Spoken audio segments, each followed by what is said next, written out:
Hello friends, स्वागत है आपका एक बार फिर से आपके अपने लीगल चैनल में। आज का टॉपिक आप लोगों की डिमांड पर है। पिछले बहुत समय से बहुत सारे लोगों की व्हाट्सएप पे कमेंट्स में डिमांड थी कि इस पर आप एक वीडियो बनाइए।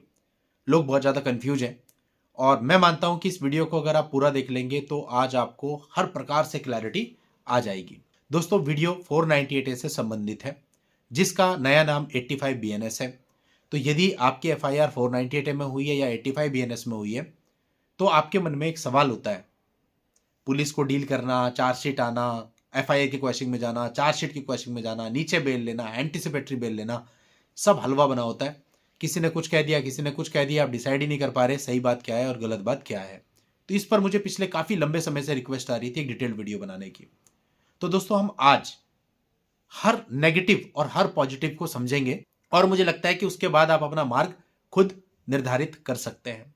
आगे बढ़ने से पहले बस आपसे यही कहना चाहूंगा, आप चैनल पे नए हैं, अभी तक भी आपने चैनल को सब्सक्राइब नहीं किया है तो फटाफट इस चैनल को सब्सक्राइब करके नोटिफिकेशन बेल पर जरूर क्लिक कर दें, क्योंकि आपके सब्सक्रिप्शन से हमें मोटिवेशन मिलता है और आपको नए नए वीडियोज की लेटेस्ट जानकारियां तुरंत मिलती हैं। देखिए, एक एफआईआर हो गई, एफआईआर की कॉपी आपने ऑनलाइन डाउनलोड कर ली। अब सबसे पहला स्टेप आपको होना चाहिए कि उस एफआईआर पे आप लीगल एडवाइस लीजिए। फिर उसके बाद आपके मन में होता है कि साहब, हमने एक जगह से एडवाइस ली थी, उन्होंने ऐसा कहा, दूसरी जगह से एडवाइस ली थी, उन्होंने ऐसा कहा, माइंड फिक्स नहीं हो पा रहा है। अब मैं आपको बताता हूं आपको करना क्या है। आप सबसे पहले ये देखो कि पत्नी ने बहुत सारे आप पे अनर्गल आरोप लगाए होते हैं, जैसे कि कुछ मामलों में अतार्किक रूप से गर्भपात का आरोप आप पे लगा दिया होता है, अटेम्प्ट टू मर्डर का आप पे लगा दिया होता है ना, छेड़खानी का आपके परिवार वालों पे लगा दिया होता है, और भी गंभीर आरोप कई बार लगा दिए जाते हैं। तो ये इन गंभीर अपराधों से संबंधित जो भी सेक्शंस होते हैं, ये सब पुलिस से आपको हटवाना है। इसके लिए जो भी इन्वेस्टिगेशन ऑफिसर आपका है उससे आपको बात करनी है, उसको बोलना है सब झूठा है, और कुछ प्रूफ है तो वो प्रूफ भी उसको दिखाना है और उससे बात करनी है, साहब इसको हटा दो, कैसे भी हटा दो। मोस्ट ऑफ द टाइम जो इन्वेस्टिगेशन ऑफिसर होता है वो उन सब सेक्शंस को भी हटा देता है, और जो नाम होते हैं दूर दूर के रिश्तेदारों के उनको भी हटा देता है, और कई बार तो माता पिता के नाम को भी हटा देता है। हमारी कमी क्या है, हमारा माइनस पॉइंट क्या है कि हम पुलिस के पास जाने से घबराते हैं। वो गलती आपकी नहीं है, कई बार आपको ऐसे एडवाइस दे दी जाती है कि आपको उठा लेंगे, आपको गिरफ्तार कर लेंगे, जो कि पूरे तरीके से गलत है। ऐसा कुछ भी नहीं होता है। आप डायरेक्टली जाकर के पुलिस वाले से बात कर सकते हैं, अपने घर के किसी समझदार मेंबर को या किसी ऐसे आदमी को जो पुलिस से बातचीत करना में थोड़ा एक्सपर्ट हो, ले जा सकते हैं, क्लियर कट बात करके आइए। कोई अरेस्टिंग इसमें नहीं होती, तमाम जजमेंट है, और इवन पुलिस को नोटिस भी आपको सर्व कराना पड़ता है, जिसे पहले 41 से सीआरपीसी का नोटिस कहते थे, जिसका मीनिंग ही अपने आप में यह होता है कि आपकी गिरफ्तारी नहीं हो सकती। तो सबसे पहले डरना बंद कीजिए, और अगर आप घर में दुबक के बैठे हैं या एनआरआई हैं, आने से डर रहे हैं कि आपकी गिरफ्तारी हो जाएगी, तो इस सोच को अपने दिमाग से बाहर निकाल के फेंक दीजिए और निडर होकर के पुलिस वालों के पास जाइए, उनसे बात कीजिए, आपको रिलीफ मिलेगा।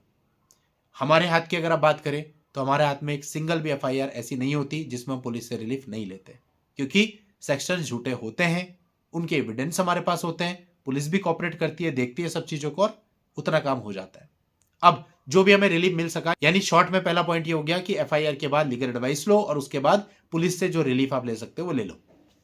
अभी तक हम क्वेश्चन में नहीं गए, अभी तक हम एंटीसिपेटरी बेल में भी नहीं गए। एंटीसिपेटरी बेल सबसे बेकार चीज होती है, ऐसा इसलिए कह रहा हूं क्योंकि नीड होती नहीं है। आप एंटीसिपेटरी बेल डाल देते हो, उसके बाद क्या होता है, वो रिजेक्ट होती है, फिर आप उसी एंटीसिपेटरी बेल के लिए हाई कोर्ट जाते हो। फिर कुछ स्टेट हमारे ऐसे हैं जहां पे एंटीसिपेटरी बेल देते हैं, उसके साथ एक कंडीशन जोड़ दी जाती है, फिर उस कंडीशन को हटाने के लिए आप सुप्रीम कोर्ट जाते हो। यानी केस शुरू होने से पहले आप अपना तमाम प्रकार का हैरेसमेंट करवा चुके होते हैं, लाखों रुपया खर्च कर चुके होते हैं। केवल अगर कुछ चुनिंदा मामलों को छोड़ दिया जाए तो बाकी किसी भी मामले में एंटीसिपेटरी बेल की नीड नहीं होती। अब आपको सिंपली पुलिस से बात करनी है, पुलिस ने आपको कह दिया साहब ठीक है, चलो इतने नाम हट जाएंगे, इतनी धाराएं हट जाएंगी, आपको पता चल गया, हाँ भाई हमने एविडेंस दे दिया, आप श्योर हो गए, अब आप शांत बैठ जाओ, चुप बैठ जाओ। एफआईआर क्वेश्चन में जाके कोई फायदा नहीं है, आप वेट करो चार्जशीट फाइल होने का, क्योंकि एफआईआर क्वेश्चन में देखा यह गया है कि कई बार तो हाईकोर्ट ही रिजेक्ट कर देता है, ये कह के कि आप इमेच्योरली आए हो।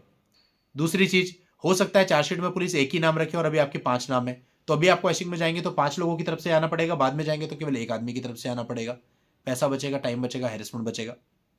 उसके बाद जब आपका केस कोर्ट में आ जाता है, यानी चार्जशीट फाइल हो जाती है, तो आप उस कोर्ट केस पर स्टे भी क्वेश्चन के साथ लगा सकते हो, ताकि आपकी नीचे की कोर्ट की जो प्रोसीडिंग्स है वो बंद हो जाए, तो आपको केवल क्वेश्चन में जाना पड़े। यानी बहुत सारे फायदे मिलते हैं हमको चार्जशीट क्वेश्चन में जाकर के, लेकिन साथ ही साथ ये ध्यान रखना होता है कि चार्जेस फ्रेम होने से पहले ही हमको चार्जशीट क्वेश्चन में जाना होता है।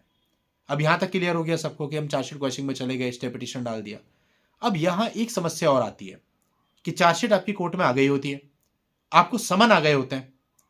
अब आपको समझ नहीं आ रहा होता कि मैं क्वेश्चन में जाऊं या नीचे की कोर्ट में अपेयर हूं, क्योंकि समन में डेट लिखी हुई है कि इतनी तारीख को आपको नीचे की कोर्ट में अपेयर होना है। अब दोस्तों यहां थोड़ा सा टेक्निकल हो जाता है मामला। टेक्निकल इसलिए हो जाता है कि अगर आप ऊपर हाई कोर्ट में जाते हैं क्वेश्चन के लिए, जा सकते हैं, कोई इशू नहीं है, भले ही आपको समन आ गया हो, आप ऊपर भी जा सकते हैं। लेकिन इसमें एक कंडीशन है कि समन के बाद अगर आपका वारंट इशू हो जाए, फिर आप क्वेश्चन में जाते हैं और अपोजिट पार्टी कहती है इनका वारंट चल रहा है, तो कई बार देखा गया है कि आपकी क्वेश्चन को एंटरटेन नहीं किया जाता इस आधार पे कि आपका तो ऑलरेडी वारंट है। इस बात को ध्यान रखिए, आपको यह मेक श्योर होना चाहिए कि नीचे से आपका कोई वारंट नहीं है। दूसरी बात, जब आप ऊपर हाईकोर्ट में जाओगे तो आपको चार्जशीट की और कॉग्निजेंस ऑर्डर जो कि मैजिस्ट्रेट पास करते हैं उसकी सर्टिफाइड कॉपी चाहिए होती है। सर्टिफाइड कॉपी कैसे निकलेगी? या तो आपको अपनी तरफ से कोई वकील हायर करना पड़ेगा, वो निकाल सकता है, या आपके खुद के साइन से आपको निकलवानी पड़ेगी। दोनों ही परिस्थितियों में नीचे की कोर्ट में आपकी तामीली पर्याप्त मानी जाएगी कि आपको ज्ञान है, और अगर तामीली पर्याप्त हो गई तो अगली डेट पे आपका बेलेबल वारंट इशू हो सकता है, क्योंकि समान आपको पर्याप्त तामील मान लिए जाएंगे।